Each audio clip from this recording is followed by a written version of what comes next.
సుమన్ టీవీలో మీ business promotions కోసం ఈ కింది నెంబర్ను సంప్రదించగలరు.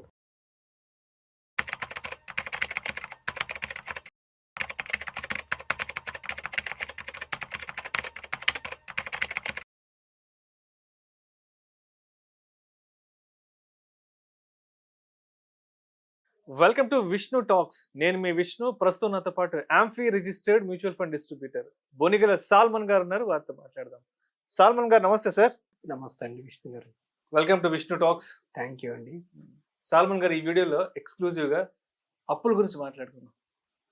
అప్పు అంటేనే ఏదో ఒక తెలియని వెన్నులో వణుకు, ఒక భయం ఉంటుంది.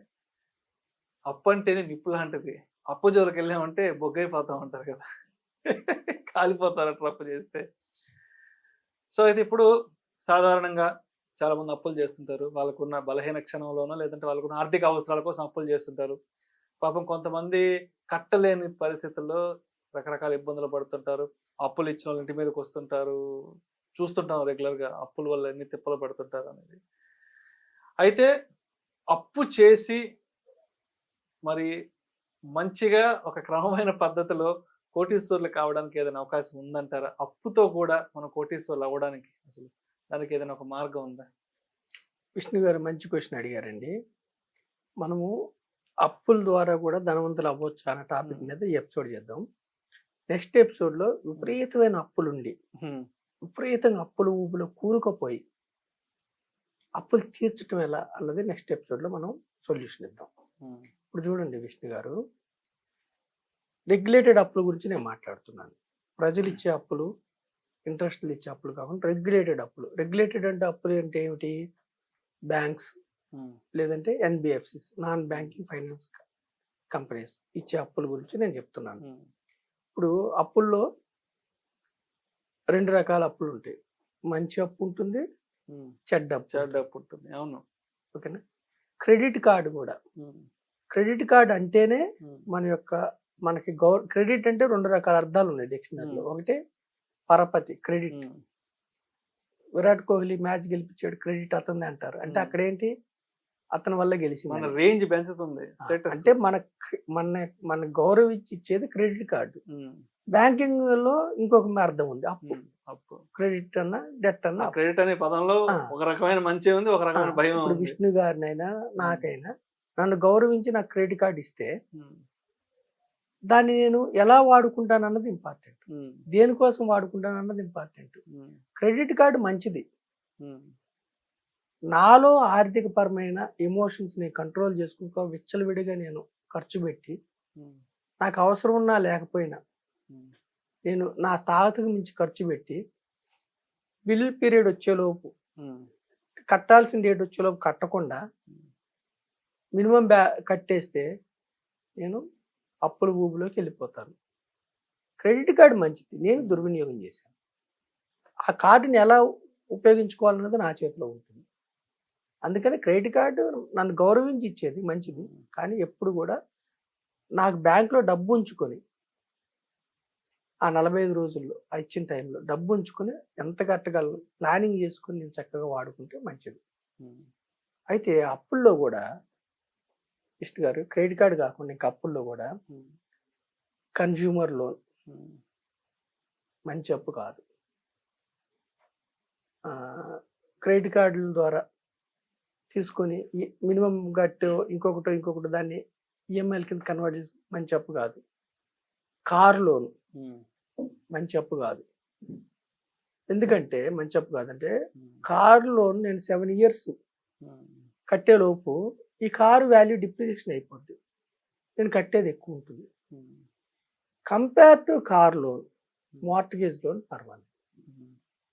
మార్ట్గేజ్ లోన్ కూడా మంచి అప్పు కాదు. ఎప్పుడు కాదంటే, నేను ఒక ఇల్లు కొనుక్కున్నాను, నా చేతిలో నుంచే ఈఎంఐ కడుతుంటే నేను దానికోసం కష్టపడుతుంటే అది మంచి అప్పు కాదు. కాకపోతే ఇల్లు అనేది ఎమోషన్ కాబట్టి, ఇల్లు అనేది తృప్తినిస్తుంది కాబట్టి, గౌరవం ఇస్తుంది కాబట్టి సమ్వాట్ ఇల్లు అనేది ఈ అన్నిటితో పోలిస్తే పర్సనల్ లోను, క్రెడిట్ కార్డు లోను, కన్జ్యూమర్ లోను, కార్ లోన్తో పోలిస్తే ఇల్లు మార్ట్గేజ్ లోన్ అనేది సమ్వాట్ బెటర్. అయితే మళ్ళీ మరి మంచి అప్పులు ఏమిటంటే బిజినెస్ లోన్స్. మంచి అప్పులు ఏ విధంగా అంటే ఇప్పుడు ఒక లోన్ తీసుకున్నారనుకోండి విష్ణు గారు, దానికి ఈఎంఐ మన బిజినెస్ ద్వారా వచ్చిన డబ్బు ఈఎంఐ వెళ్ళిపోవాలి. అంటే ఆ బిజినెస్ వల్ల ఏమవ్వాలంటే ఈఎంఐ ఇబ్బంది కాకూడదు, పైగా ఆ ఈఎంఐ ఫ్రీగా వెళ్ళిపోతూ మళ్ళీ నాకు మిగలాలి. So most of the business loans good loans. Business loans ఇచ్చేటప్పుడు వాళ్ళు రకరకాలు చూస్తుంటారు. ఏం బిజినెస్ చేస్తున్నావు, ఎంత ఐటీ రిటర్న్స్ కానీ ఎంత అవుతుంది, ఇవన్నీ చూస్తుంటారు. ఏమన్నా వాళ్ళు మార్టిగేజ్ అడుగుతున్నారా, పర్సనల్ గ్యారంటీ అడుగుతున్నారా, ముందు క్లోజ్ చేస్తే ఏమన్నా పెనాల్టీ ఇవన్నీ చూసుకోవాలి. అయితే ఇంకా మంచి లోన్ ఏమిటంటే బిజినెస్ లోన్. మంచి లోన్ ఎలా, ఆ బిజినెస్ వల్ల ఈఎంఐ మీకు ఇబ్బంది కాకూడదు, బిజినెస్ నుంచే వెళ్ళిపోవాలి. మీరు ఏ బిజినెస్ కోసం అయితే తీసుకున్నారో ఆ బిజినెస్ మీకు ఈఎంఐ వెళ్ళిపోవాలి. రెండవది మంచి లోన్ ఏమిటంటే ఒక కమర్షియల్ రెంట్ వచ్చేదో, కమర్షియల్ రెంట్ వచ్చే ఇల్లు కానీ లేదంటే ఏదన్నా రియల్ ఎస్టేట్ ప్రాపర్టీ తీసుకున్నారనుకోండి, దీనికి అయ్యే ఈఎంఐ వేరే వాళ్ళు కట్టాలి, మీరు కట్టే పని లేదు. మీరు చక్కగా లోన్ తీసుకున్నారు కానీ ఆ ఈఎంఐ వీళ్ళు కట్టాలి. అంటే కమర్షియల్ అని ఎందుకు అంటున్నాం అంటే, జనరల్ ₹1,00,00,000 తీసుకున్నాం అనుకోండి, ఒక 20 లక్షలు డౌన్ పేమెంట్, 80 లక్షలు లోన్ తీసుకున్నాం అనుకోండి, ఒక 70,000 పడుతుంది కదా. మామూలు ఇల్లు రెసిడెన్షియల్ హౌస్ అయితే మీకు 70,000 రాదు, ఏది రెంట్. అదే మీరు కమర్షియల్ ఇట్లాంటివి అనుకోండి మీకు ఎక్కువ వస్తుంది రెంట్.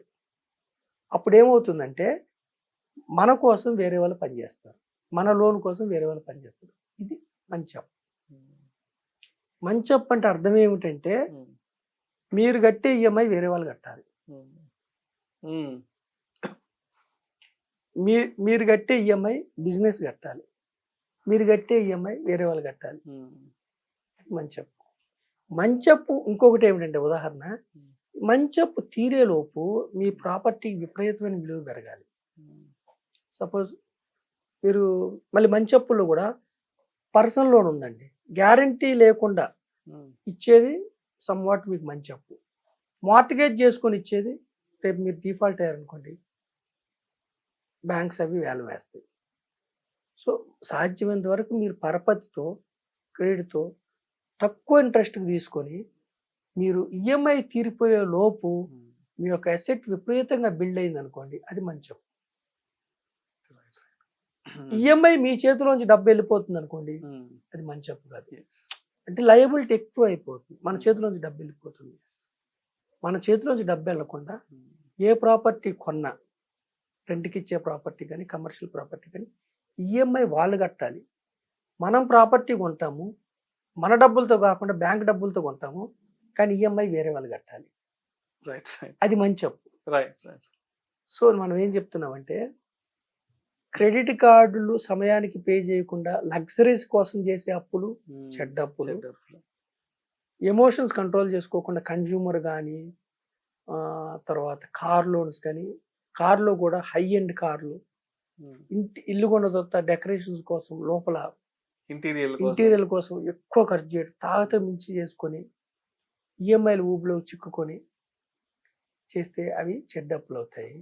ఏ ప్రాపర్టీ అయినా తీసుకోండి, మీరు ఈఎంఐ పూర్తయ్యే లోపు మీ అసెట్ విపరీతంగా పెరిగి మీరు వెంటనే అమ్మితే మీ చేతిలోంచి మీరు కట్టింది ఒక 50 లక్షలు అయితే మీ చేతిలోకి 2 కోట్లు రావటం, అలాంటి ప్రాపర్టీ తీసుకుంటే అది మంచి అప్పు అవుతుంది.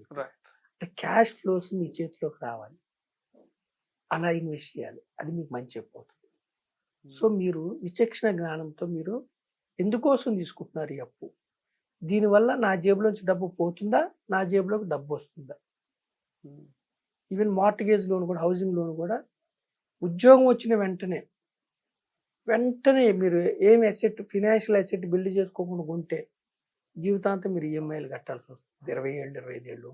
అదే మీరు ఒక ఫినాన్షియల్ అసెట్ బిల్డ్ చేసుకున్నాక మీరు కొంటే ఈ ఫినాన్షియల్ అసెట్ మీకు ఈఎంఐ కడుతుంది, అది మంచిదన్నమాట. అంటే ఫినాన్షియల్ అసెట్ బిల్డ్ చేసుకున్న తర్వాత అందులోంచి వచ్చే డబ్బు మీకు ఈఎంఐ కడితే అప్పుడు తీసుకున్నప్పుడు మీకు మంచి అప్పు అయింది, ప్రాపర్టీ కాస్ట్ పెరుగుతుంది. సో మీ చేతిలో నుంచి డబ్బు పోయేదంతా చెడ్డ అప్పు, మీకు మీకు ఈఎంఐ కోసం మీరు వేరే చోట మీరు ఇన్వెస్ట్ చేసింది డబ్బు తెచ్చి పెడితే అది మంచి అప్పు.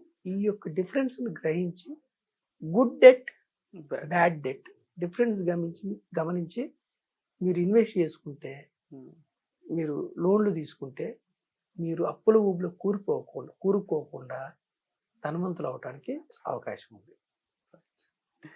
Thank you sir, thank you so much Salman గారు. థ్యాంక్ యూ అండి విష్ణు గారు. సో అప్పులని సరైన క్రమంలో సరైన విధానంలో ఉపయోగించుకుంటే సో అప్పులతో కూడా ఎలా ధనవంతులు అవ్వచ్చు అనే దాని గురించి చక్కగా తెలియజేశారు. Thank you so much sir. Thank you అండి విష్ణు.